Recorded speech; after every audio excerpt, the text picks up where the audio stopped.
our guys. Game one. Obviously, it was a physical game.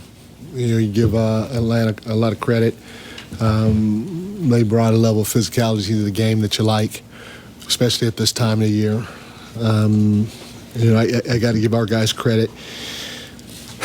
One of the things we talked about doing was making sure we fought hard to keep them off the offensive glass, and our guys did a nice job of it. An Atlanta team that gets 8 offensive rebounds is a good deal for us. So trying to put bodies on bodies when that shot goes up is something that we have to continue. In transition, they shook free in the first half, and the way we charted, they had 18 fast break points, and we talked about it at halftime, and we did a little bit better job in the second half, up until the last couple of minutes when we gave up a couple of trail threes in the last 5 to 6 minutes. We did a nice job in the second half with our transition defense. We got to keep getting better there. Their small pick and roll also, is a problem, and our guys did a pretty good job of defending that the right way in the second half. It kind of got away from us early in the game, and they got some open looks from it, but our level of physicality without fouling was really good in the second half, as well as our communication with their small pick and roll. We got to get out and we got to run in transition, which we did a pretty good job of. We can do a better job of getting into our actions earlier. We got to get up the floor and getting into our actions earlier so that they don't. We're not going against a set defense all the time with the shot clock going down. We can crash a little bit better. We had 6 offensive rebounds that turned into 13 second chance points, so that was good, but we could probably come up with a few more.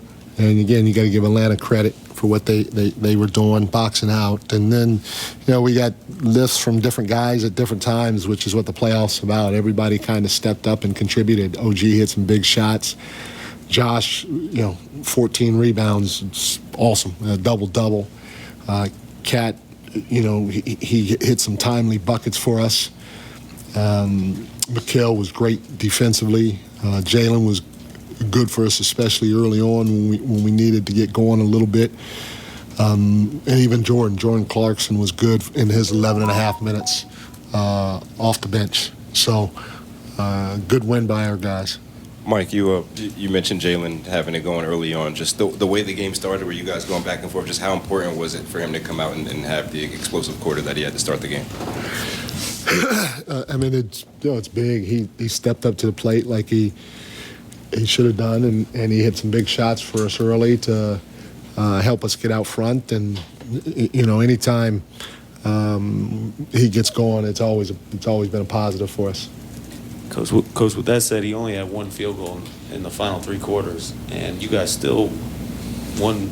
Not totally easily, but fairly comfortably. What does that say about the rest of your group and kind of this matchup, that you don't need that spectacular performance from Jalen to win a game like this? Well, we feel we have capable guys. We feel like the team is deep, and anybody can get going at any time. And I said that before, that for us it's about sacrificing and not worrying about shots, minutes, or anything like that. Just try to go do what you can to help the team win. And when you have a guy like that, not get as many shots as most people think, just keep trying to find ways to contribute. And he was good defensively. He was good boxing out. He was good commanding a double team because they sent the second guy at him quite a bit and getting it out to his teammates and letting those guys make plays. And so it's something that we're going to face, the entire playoffs. And we just have to make sure we continue to be on point about it and try to attack them however we can. Mike, what's your approach when Quinn goes to intentionally foul Mitch in that third quarter? We'll see how the game goes, and we'll leave him in until we think we need to make a sub. And whenever we feel like we need to make a sub, we will. But we're gonna give him a chance. Did Is that why you went to him early in the fourth quarter? Because they're so far away from the bonus? Yeah. Because if they want to start fouling in, that'll get us closer to the bonus, and so it's the time for us to go back to them. But we feel whoever phone this is, you need to do a better job of muting when you get a text, because when you get a text, it interrupts the press conference. And people here don't like when the press conference gets interrupted.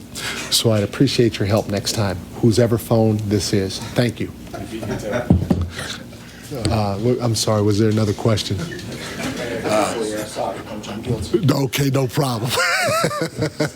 You stand-up guy, I like it. Mike, you've coached in more than 90 playoff games now. Just given what you said about this franchise and this building being iconic when you took the job, did tonight feel different or special, and if so, in what way? Yeah, the first thing is it always feels special walking into MSG. I pinch myself every time I walk in. I will. The one thing that jumps out at me right away is when I walk to come see you guys. I don't get that cold breeze right now, so that's the biggest thing. With the weather outside, so that's definitely enjoyable. But you can feel the energy of the fans. You can feel the energy of the building. You can feel the energy of the fans even outside. So it's definitely 19 free throws while the Knicks, Allen, attempted 30. Yes, but the Knicks were called for more fouls, right? So, the balance was getting to the free throw line because you're fouled on the way to the basket. And I think for Towns to get 10 and for Jalen Brunson to get 8 just shows you the two best players were very aggressive in drawing fouls against their defense. Hey, look, series adjustments, right, Wally? Yeah, well, you're also putting the Knicks in the penalty immediately in the third quarter because you're hacking Mitch. What do you think of that? Like, what did you think of that in the moment? Because while Mitch did only make one of the 4, and then they had to take him out of the game. But now you're in the bonus with 3.5 minutes to go in that quarter, and then they dominated the rest of that quarter. And that's why you can't complain about for the free throw discrepancy if you're going to put a team in a bonus right away by hacking a guy like that. Right. The Knicks know that as players. They're going to take advantage of that. They're going to look up at the scoreboard and say, there's 7 minutes left in the third quarter. I'm going to alert the officials anytime there's contact, I'll get 2 free throws. So, I mean, these things happen on a stat sheet for a reason, and the players know how to manipulate what's going on in a game, and they're going to take advantage of stuff like that when they know they get a team in a bonus early. Great defense, guys, all night long, except for a late flurry for the Hawks. They would have scored under 100 points. Yep. Tonight's thrilling moment brought to you by FanDuel Casino. Get your thrill on, and it was a really good job all over the court for the Knicks, Wally, on defense. And active hands, that was the key. A lot of blocks, a lot of steals, a lot of deflections, and you can see live ball turnovers lead to easy opportunities on the other end of the floor. And when the Knicks get their hands on these balls, they go to look and score immediately after. How about Towns with a couple just erasing type blocks? Right there, good hands, right? He has good hands. Yes. When he gets his feet into position correctly and doesn't commit to cheap fouls, he does a good job of getting deflections, getting steals. Bridges is patented. Playing the passing lane, gets the easy dunk in transition. I just think overall this Knicks team was really locked in defensively. Mike Brown, I've always said it, his backbone has always been defense his whole entire career. And he had the game plan all set. He had these guys ready to go, and they know how to defend this team the way they want to defend this team. Now, they got to be ready for a few adjustments coming into game 2, but for the most part, they looked really locked in defensively. And adjustments the Knicks are going to have to make, as we know what they saw with the things that the Hawks wanted to do, and adjustments, just simple adjustments of, by the way, C.J. McCollum makes threes. Like, you can't leave him open. He had a good game. Okongwu is a guy. He's a 26. You got to have a hand up on Okongwu. You cannot let him shoot just threes with no pressure on him. Those are simple adjustments to make. But, again, we talked turnovers, right, before in the pregame show.